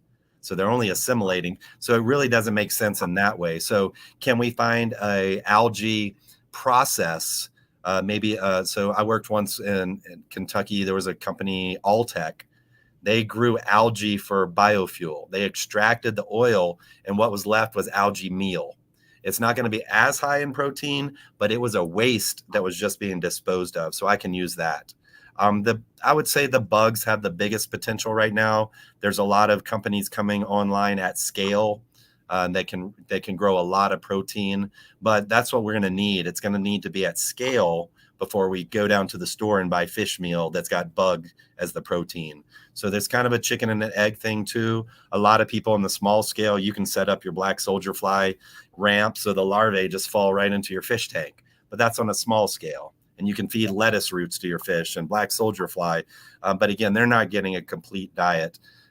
If you're around me long enough, and Leighton's been here a long time with me, he knows I'm a commercial grower. And I'm going to buy the commercial diet that's been designed for my fish with the vitamins, minerals, lipids, carbohydrates, and I'm missing one ingredient, but they've got to be designed for that fish. So it's really important that we go down this route of sustainably sourcing our ingredients, but understanding that these animals may need fish to grow fish. That's what fish do in the wild. So if we're going to change these diets, we're going to be looking at the low trophic feeders, and that's what I've done all my career. I don't grow carnivorous fish. I'm not going to feed fish, a lot of fish, to grow fish so we can eat fish. I'm going to grow something that's more a plant-based diet that has all the ingredients. If I can find waste, like I said, brewer's waste is carbohydrates. Algae waste can be proteins. Buy some vitamin and minerals and get my carbohydrates. I've got a diet. The other problem there is that's a full-time job. To be a feed manufacturer for your farm is an extremely comprehensive, long-term project. Another one that's often common that I hear about is duckweed. Can I feed duckweed to my tilapia? Duckweed is 45% protein. That's great, but it's 95% water. So you have to dry it before you feed your fish, or they fill up on water and they don't eat enough nutrition. And so right now in one of my systems, I'm feeding 20 pounds of dry pellets a day that's optimized for my fish. That would take maybe 200 pounds of duckweed, and then I'd have to dry. So how do you grow 200 pounds of duckweed every day and harvest it and dry it and mix it with the other ingredients to make a diet? This can all be done, but there's a lot of considerations in there. Now, you were mentioning the algae, and Eric had the question of what type of algae do you use? Now, this is from the first hour of the show that this question came in. Okay. There's, again, if you look at the research, so I'm a teacher now, so I'll teach you all. If you don't know, the best way for me to do a quick research and get peer-reviewed information is scholar.google.com. Okay. Go to scholar.google.com and put in algae and fish feed. And you'll see chlorella, you'll see some nanochloropsis. I've got another one on the tip of my tongue. There's probably 4 or 5 predominant ones that we're looking at. And it's going to drive me crazy they can't get this one. But those are the ones that we would be using. We're in a consortium of algae schools, and we have a bank of genetics. Any genetic I want, I can get access to the pure culture. And so we have 4 or 5 that have been commonly tested in fish diets. Again, a lot of your carnivorous fish aren't going to like those diets. They're not going to grow well on those diets. Here's the problem with bringing in an alternative ingredient like algae. Algae is high in omega-3. Okay? Eating fish are not going to give you omega-3 directly. You're getting the omega-3 from the marine fish that ate algae and bioaccumulated it. Okay. So let me tell you again, when your doctor says eat more fish to get omega-3s, you can skip the fish and just eat the algae. Yeah. Okay? So the algae's got the omega-3s. And so if I start feeding a fish like tilapia, one of these low trophic level omnivorous fish, if I feed it algae for its protein, that bland white meat now may taste fishy. It's the algae that gives fish a fishy smell and a fishy taste.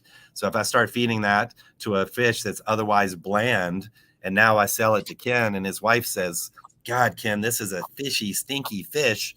And he's going to say, well, we fed it algae and it's got a lot of omega-3s on it. Eat it. We can improve the flavor by changing diets, but we may decrease the palatability as well. So any of these alternative diets, we just have to test. Okay. Great question, because we're talking sustainability. We should be looking at these alternatives. And Ken, just so you know, Charlie's been looking at these feeds since I met him. There was talking about soldier fly because the industry needs it. I mean, the feed companies are not responsible when it comes to their processing, and I'm sure Charlie's had experiences where it's like anything. You get what you pay for. You use reputable companies that are doing what you want them to do. I use a company called Optimal Fish Feed. If anybody, it's the only diet for aquaponics on the market. Optimalfishfood.com, I think. They like to say that they design their feed not just for the fish, but also for the plants. So let me just make sure everybody understands here. If you're doing aquaponics and you feed the fish, just like you and I, they assimilate maybe 50 to 60% of what we put in. Okay, a lot of it we waste when we eat. The same for the fish. So we overformulate a fish diet. They assimilate the nutrients that they need, and then they waste. They're going to waste maybe 50% of what goes in. So if a feed manufacturer over fortifies the nutrients in the fish feed, when the fish waste, now you've got a more nutrient rich water solution as well. So I pick a company that has, they've over fortified the nutrients for the plants. They use no GMO ingredients. That's just a marketing kind of ploy that I can use at a market if I wanted to. So I'm really conscious about where I'm getting feed. A cheap feed is not going to be complete. It's not going to have all the nutrients that your fish need. It can have ingredients. Often you'll see animal byproduct, feather meal, bone meal. Some companies will go get that out of a feedlot, a chicken house that uses antibiotics. And so you'll get a diet that all of a sudden crashes your biofilter because you fed your fish all these antibiotics that ended up in the water. And now you've lost your whole microbiology of your aquaponic system that, as you know, takes a long time to develop. And the longer it goes, the better it gets. And you can make stupid decisions with your feed ingredients that can really lead to bad problems. Again, I stick with a commercial diet because I know the manufacturers. The manufacturer for the diet I used was my college professor in 1990. So I know he's looking out for me. He's going to do the best for me. He doesn't want our industry to crash. So diets is a very interesting field to get into. Well, maybe we'll have to do that the next time you come on, is just get into diets, right? That's a whole lecture that we do here for sure. Yeah. So the next question would be, are you using Holland for your analysis? We had a couple of different people mention the difference between America and Holland, and that even that what's his name here? Ken, you're coming in and out. You turned. See if your audio is a little funny. Okay. How's that? I just moved my mic closer. Yeah, much better. So I think what he's referring to is, I believe Which it's company John. I'm using. Yeah, John Kemp is using a company over somewhere in Europe. They are supposedly a lot more powerful in their or more options for looking at the data than you can get here in the U.S. But again, you got to be realistic about what you can afford, and so. I'm thinking, right? Charlie will talk about this. It's like you got to be able to be realistic about what you can and cannot. Yeah, I'm using New Age Laboratories. Yeah. So, I use. Everybody here should know one of my colleagues, Joe Pate, and Leighton. I could recommend Joe for one of your shows too. He has Regen Aquaculture, which is almost a mashup of words. When we talk about the regeneration community, often they don't like water farming. It's about soil, and they don't see a place for regen aquaculture. Joe certainly does and can talk your ear off at one of these issues about that. Cool. So Joe has been a proponent of looking at plant sap analysis and really honing in and your system to increase the quality. He works with a lot of cannabis growers as well with the plant sap analysis, and he has dialed in cannabis growers to get very high quality analysis on their CBD, THCs, other compounds as well, by using his new management techniques with plant sap analysis. So I actually use Regen Aquaculture that just ships them off to New Age. And then Joe Pate takes that information and he consults with his clients, and he gives a very good explanation of how you should use this information and how you should make your supplements, and then how you should repeat. And that's my thing, is the repeating of testing can get expensive. With 30 years, I've kind of know how to take a water quality test and improve the nutrition of the water, looking at my plants. But again, there's no way for me to look at quality, nutritional quality, without spending some money. So New Age was, I'm not going to quote their pricing, but it was, they sell it in pairs. And I thought it was relatively affordable. For instance, half of a pair was my water, and I think that was $50. So Yeah, Plant Sap was probably about the same. Yeah, New Age is the bomb. They've really come into the market. I believe we've had the Jenny Garley. Yeah, Jenny, exactly. thank you on the Exactly. show. And I sent my team out last month to Indoor Ag Convention, Indoor Ag Con in Vegas. That's a really good convention that is just exponentially growing as far as the trade show and the speakers. They combine with the Growers Association. But that conference is a really recommended one, and they were out there promoting what they do as well. Yeah. Yeah. So we've got one more question before we go on tour. Sure. Okay. Are you growing the spirulina in fresh or salt water? It's fresh water, but it's got some salinity. I would imagine, and I'd have to check with our student, I think it's around 3 parts per thousand.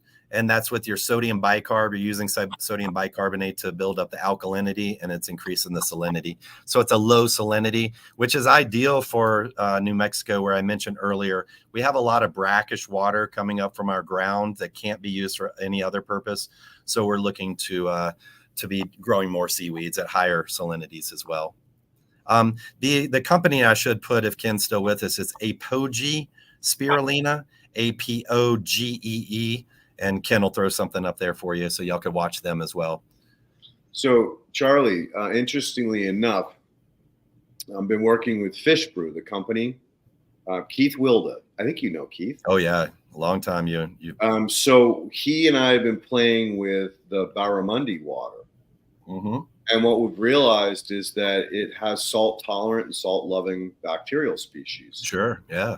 So it might be one of those products that can help when these farmers do have to use that water that has a little bit more salinity in it to help buffer the relationship to the plant. So just keep that in mind. Yeah, well, I like that. Bravo. Yeah, it's worked really well on some of these horribly degraded fields, because that's the problem is with these, synthetic fertilizers. It's so salt that the salt is the carrier. So you just get huge sodium buildups in the soil. Yeah, Leighton, I just want to mention one last thing too. Is I was at a conference recently, and this often comes up in my world, and I want to make sure your listeners have heard this term, IMTA. That's the acronym. It's a tough one to say, and so I'm going to say it slowly. It's integrated multi-trophic aquaculture. And I used the word trophic a little bit earlier. I said I like to choose a fish that eats low on the trophic level. So the trophic level is, what are you eating? So if we integrate multi-trophic species together, we get a system they refer to as IMTA, integrated multi-trophic aquaculture. And the classic example is, in my opinion, aquaponics. You've got different feeders, you got different organisms working this integrated system. But typically, IMTA refers to the saltwater cultivation of things like salmon in cages. So if you have a big offshore salmon cage, those fish are going to waste, and they're going to have a particulate waste that's going to settle, and they're going to have dissolved waste that moves through the water column. So these systems now, they integrate bottom feeders in those salmon cages. So you've got sea cucumbers at the bottom that are eating up all the solid waste from the fish, which, like I said, has about 50% of undigested ingredients. So we're integrating them. For the dissolved nutrients, we're putting long lines of mollusks and scallops, oyster type things that are filter feeding that. So that system has been around quite a while, called integrated multi-trophic aquaculture. And I brought this up because I met with these colleagues. There was a whole session down in San Antonio at a conference recently. And they've always come to me and they say, Charlie, what you do is integrated multi-trophic aquaculture. And I said, of course I know that. That's what I do. And they said, but what you do is freshwater integrated multi-trophic aquaculture. And I said, yes, that's exactly right. I like to do freshwater so we can grow more vegetables and we can feed people.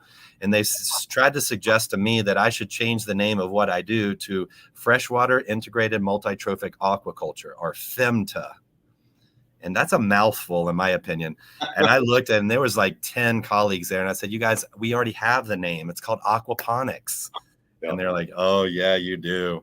So, it really applies to these integrated systems. I'm not going to spend much time on this podcast this time, but the idea of what is aquaponics, I think we talked a little bit about that last time. There's so much happening in the world of balanced aquaponics, decoupled aquaponics, just using fish waste and digesting it and growing plants. So there's a lot of ways that we can define this right now. And I can tell you at our association right now, they're trying to make a definition of aquaponics, because when we start looking at labor statistics and we look at other federal programming, we need a certain code number for the industry. And right now there is no code number for this industry because we don't even know what aquaponics is. And so we're working hard on defining this, and it's going to be a challenge just to define something so simple. Charlie, look at me. Like, I took fish waste and spun it off into soil project, right? Yeah. But I'm still aquaponics because I'm bringing aquaponics to you. So you're right. It's a very difficult challenge to say what is. I like the idea. There's somebody, it's all about the biology. Some people in the definitions, they want to see a recirculating process. They want to see that water after it's been biofiltered, cleaned by the plants. They want to see a recycle like I do here. Some systems don't recycle. It's just a one-way flow, and people are like, that may be cheat. Maybe that's not aquaponics. Well, that's called flow through aquaculture. It's not aquaponics. But if you're taking waste maybe and feeding plants, your orchard, for instance, and the only nutrition your plants are getting are fish waste, is that aquaponics? I don't know. It's not recycling. It's hard to say. And and that's where we got to wrap in the friggin' regen crew, because as I say to these guys, you should have a pond. Yes. You should have frogs. You should have multi-trophy, catfish, whatever kind of meat fish you want, just all kinds of different fish, and then use that water to irrigate your fields. So there is a way to integrate these guys or get them involved. It's just, again, it's knocking on the right doors. Not kicking. Yeah, I heard another one. I guess I'll leave you with this one. From Bioneers, Erica Gies, Gies. She's a water scientist, and she was talking about how we've designed our waterways, and we now are experiencing tremendous floods. The idea is to get water that comes down and get it away quickly, right? Move it out to the sea, just get it away from cities. What we've done is we prevented the water from slowing down. And so there's a whole slow water movement. I just thought about, the slow food. I love the idea of a slow water movement. And it's to take water back to its natural progressions. The beaver are their heroes right now. Yep. The beavers can take those things that we channelized and made straight flows and slow it down and bring it back to nature. And so what I learned too is that when you look at a riverbed, we see that water flowing, but what we're not seeing is that underwater flow of water as well. There's a whole movement of water under the riverbed that we don't see.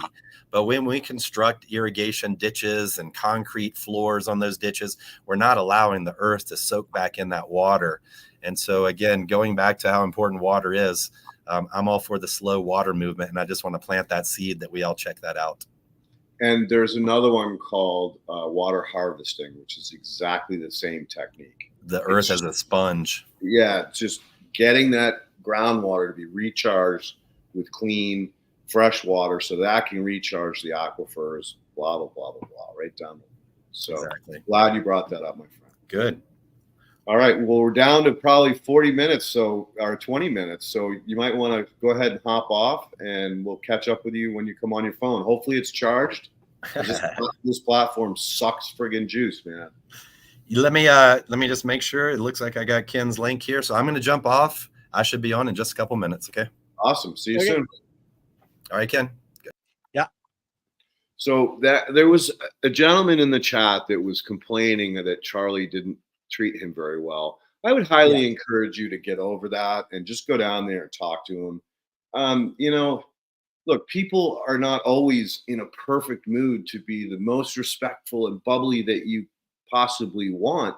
But Charlie is a really good guy. He's honest. He's faithful. I can't say enough about the guy. So if you had a bad experience with him one time, dude, give him a break, man. We all have bad days. Go see him. Go down to 420. Get stoned with the guy and get over it. Because if you're right there, he's an amazing resource that you should be taking advantage of and not be insulted by a conversation. Anyway, here's Charlie back. You can hear me okay? Yep. All right. You might want to turn your camera sideways. It'll Does that work? There you go. Perfect. And what I'm looking for is the reverse camera on this. I'm not going to find it. So I'm just going to walk around and talk a little bit. In the background, just highlighting a lot of our programs from algae cultivation to sustainability. And this is the lobby of a LEED Platinum facility that you're seeing. Leighton, give me a thumbs up if you're hearing me okay. All right. So in our lobby here, we have an aquaponics system. We have some pretty fancy koi and goldfish in there. We have a deep water culture bed behind me. That's a trough of water. So you're gonna see a lot of different hydroponic techniques here. Off to the back side here is a ebb and flow. So that's an aggregate based system. There you go. Aggregate. So our aggregate here is a product called Growstone. Growstone is a recycled glass. And it's an inert material. And we want inert so it doesn't release any chemicals or change our pH. I'll see if you can see some of these fish. Love it. Yeah. So what I want out of aquaponics is I want the fish to provide me nutrients. I don't care what fish I grow, except I'm a fish farmer and I want to grow fish that people eat. A lot of people, though, don't want to harvest an animal. They may be Buddhist. They may be a vegetarian and have no interest in slaughtering animals for meat. So you'll see at this facility too, some koi, some goldfish, some common carp. I have a smaller greenhouse. I'm not going to take too much time out there right now because I want to walk through our algae facility. We talked about algae today in many aspects. So I want to show you kind of how we get started with algae. And so I'm going to come in here behind me. Okay. So algae, we can get test tubes of any pure strain, like I said, any genetic, and then it's a process of scaling up. So we go to test beakers, flasks, and we start scaling up. And these are basically mini photobioreactors. You give them the right conditions, your controlled climate, you give them the nutrients, you give them the aeration, the carbon dioxide. So controlling everything, we're going to get algae to grow. And if we do that properly, just like we do with our hydroponic crops, we can't stop it. We just keep growing it until it gets to a density, which if we don't split it in half, it's going to crash. So algae produces oxygen all day. These are some here. Let me stand so you see some more algae. Algae produces oxygen all day, but at night it consumes oxygen. So if these go green, green, green and become dense and dense and dense, and we have ways that we can look at the what we call optical density, then we can split these in apart and take this one and split it into two and keep growing. So we've got quite a few levels here of this. This is one of those uranium projects, and I'm just not going to spend a lot of time because I want to get into the greenhouse. We got a lot of equipment. I can show you this.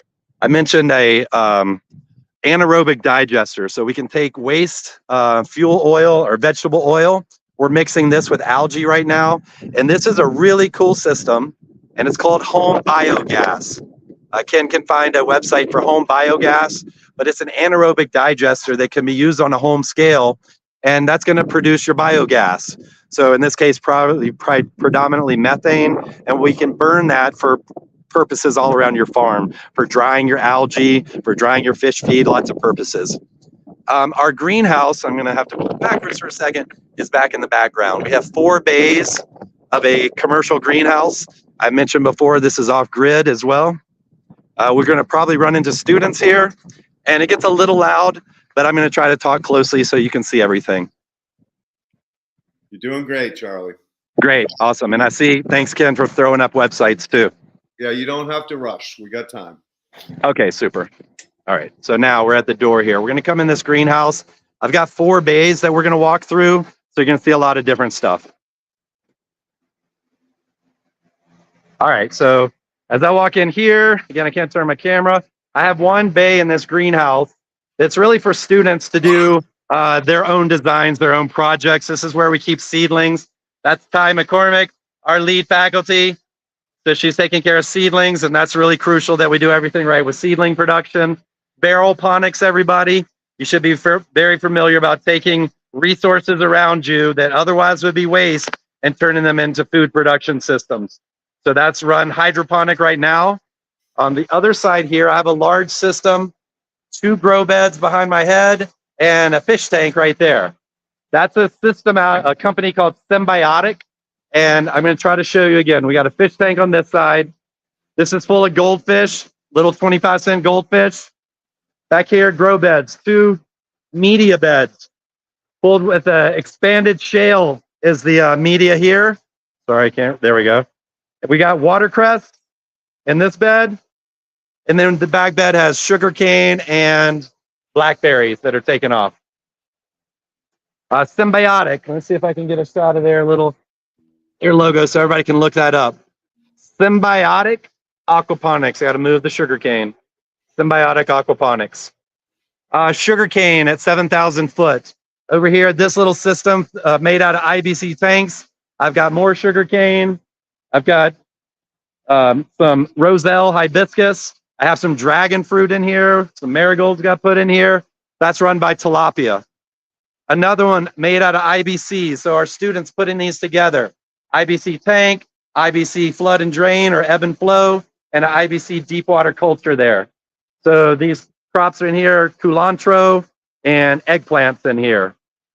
Behind me here is a wicking bed setup, 2 grow beds there, and they're getting water from subsurface irrigation. We have a small pump moving water below, and they're wicking up. Today we set up some crackety totes, so that's passive hydroponics. No aeration, no circulation in those totes. And in about 3 weeks, they'll be the most perfect lettuce crops you've ever seen. It really works that well. Back behind me, you can't see a lot of the small plants. I'll get a little closer, but that's nutrient film technique. So these small gutters get a little thin film of water, move down the gutter, and this all recirculates back. Okay, that's strictly hydroponics. Now I'm going to show you some aquaponics. We have 4 fish tanks on this system. I have another replicated system. Those 4 fish tanks go through 2 solids filters right there and feed these grow beds here. So what you're seeing on these grow beds is staggered production of lettuce at 2 weeks. So every 2 weeks, we plant 2 rafts on each group. And so we're staggering production, looking at 4 different varieties of lettuce right now. This is a nice crop of Muir. We have Tropicana, we have Monte Carlo, and we have Dragoon. Can you zoom in? Stand back.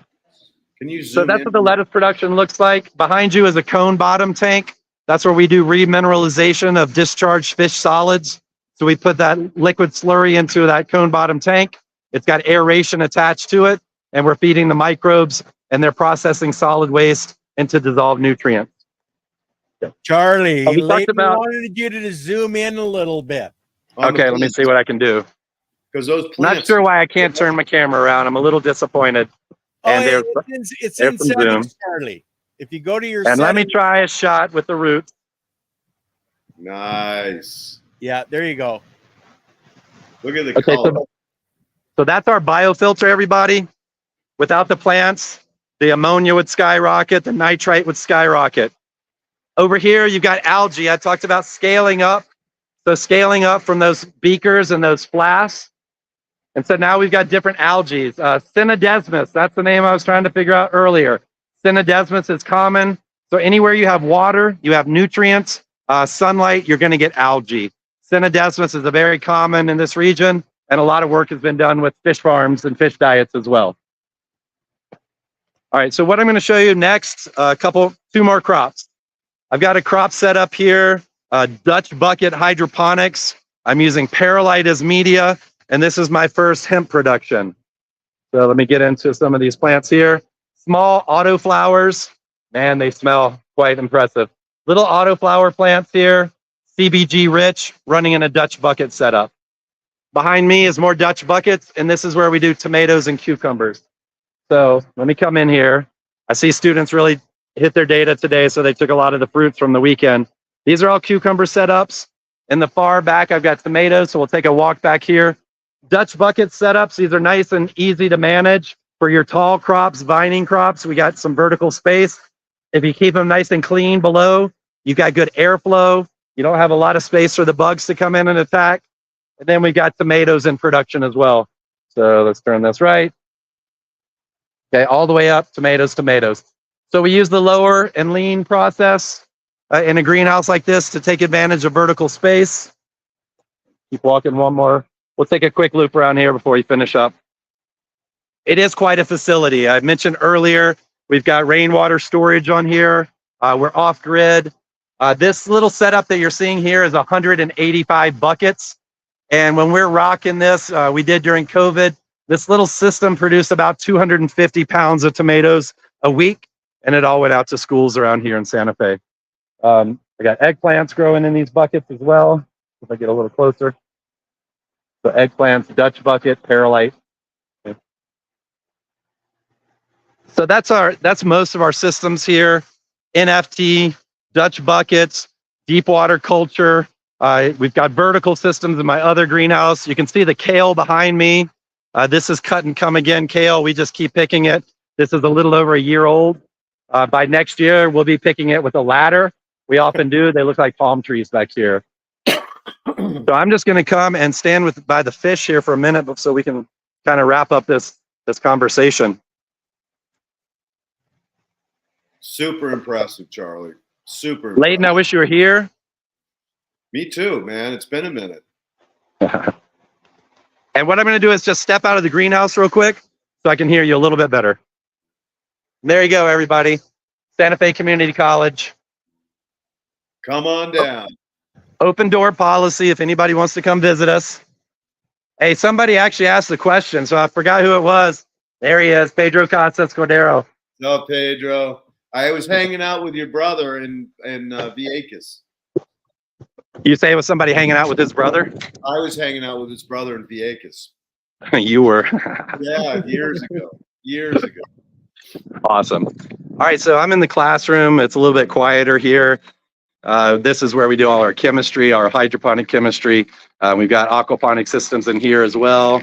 These are all fed by the goldfish. That one's just getting started. We've got another IBC tank over here. Guys, IBC tanks are great for aquaponics and they're low cost. So this is just a variety of plant mix. We're just getting ready for a big show. So kale, watercress, and chives in there right now. All right. So I don't have the best audio here. So Leighton, I'm going to let you take it away and I'll try to see if I can hear you. Okay. There was one more question about, I believe they were a freshwater shrimp, kind of like what Eric was working with. Right. Have you thought about adding those into your media beds? Into my integrated multi-trophic aquaculture system? Yep. Yeah, exactly. There are some concerns with the shrimp. If I put them in the fish tank below, no big deal. But if I was doing the trough system, like you saw that lettuce was in a deep water trough, if I get the shrimp underneath the troughs, they do a good job of cleaning the bottom of the trough. But when there's no debris there for them to eat, they will start eating the roots. Gotcha. And so you have to come up with a way to separate your freshwater prawns from your lettuce roots or your plant roots. So you'd have to get into like a stainless steel screen masher or something. A false bottom, perhaps, or just grow your prawns in the fish tank and don't let them have access to your roots. There you go. There you go. But dude, I so appreciate you giving us 2 hours of your time today. And it was great to see the greenhouse. I'm always glad to talk to you guys. We've been family for a long time. and the what you've done with that greenhouse is like amazing, my friend. And yes. I'm just going to remind everybody, April 20th, 420, from 10 a.m. to 1 p.m., come visit our open house and you'll get special treatment if you say that you found out from this podcast. There you go. There you go. Cool. And I highly encourage everybody to follow the Facebook page. You know, again, Charlie does a really great job of keeping it up to date. Unlike me, I'm going to start working on it. I've just been a little busy lately. But yeah, the information coming out of there is just amazing. You've really just exploded that program into the next level. And I wish you guys all the best of luck moving forward, you know, and continuing. Thanks, Ken. Thanks, Leighton. It's been a pleasure again, and I'm sure we'll do this again sometime soon. Absolutely. Absolutely. And we'll go ahead and cut you off early so you can get back to work, my friend. Yep. Deep respect and thank you for what you've done. Everybody reach out to me if you want to follow up, okay? You bet. Right. Thanks, Leighton. Thank you, Bye, Charlie. Yep. Well, that was an amazing show, Leighton. There was so much information. He's got so many things, you know, that are spread out between all of his different greenhouses and, you know, people across the country he's working with. He's doing some amazing work. So one of the things I've always loved and respected most about Charlie is that he's interdisciplinary. Yeah. He's not locked into one thing. And even if you said, oh, well, he's aquaponics, so he's two things. No. He's taken it so far beyond that into the understanding of the chemistry, understanding the nutritions, understanding the feeds, understanding, you know, the plant reactions and all of the different types of plants. So he's not even like, you know, it's not even monoculture or polyculture. It's like across the friggin' board. Well, even having the different fish food developed for the different fish and the different plants. I mean, that's next level. You know, I've never heard of that, you know, much detail going into it. And, you know, to be honest with you, there was so much to unpack in that hour and 50 minutes. Oh, yeah. There's no way. Like I was like just letting him spool because I want the knowledge to get out there, but no, he's definitely going to come back and we got to start pulling some of the little pieces out and blowing them up because there's so much more to it. But I thought that, you know, he would be a great fit for this podcast and this audience because he is on, you know, so many different levels. And we didn't even get into spirituality. Okay, the spirit fish is coming for you. It's Aquarius age. Yeah. The coming of Aquarius, right? Yeah. Okay, guys. I guess Leighton will let you go take your puppy dogs for a walk early. Oh, nice. Poe's actually looking at me with big blue eyes going, can we go? Can we go? So he'll be excited to know. I know, I'm talking about you. Yeah, I'm talking about you. Okay, everybody. Don't forget that we have Andy Lopez and myself on Wednesday. We're back to normal scheduling after what has gone on. And just stay vigilant out there, guys, and try to share as much of the information that you're finding here with others, because that's what the whole point of this is sharing this knowledge. So get out there and talk to people, guys. Casper, I love your comment. Get him a bodyguard so friggin' Zuckerberg won't capture him and chain him up to his friggin' bunker and make him grow all the food for him. No doubt. We're not going there, okay? Okay, guys, peace out. See you soon.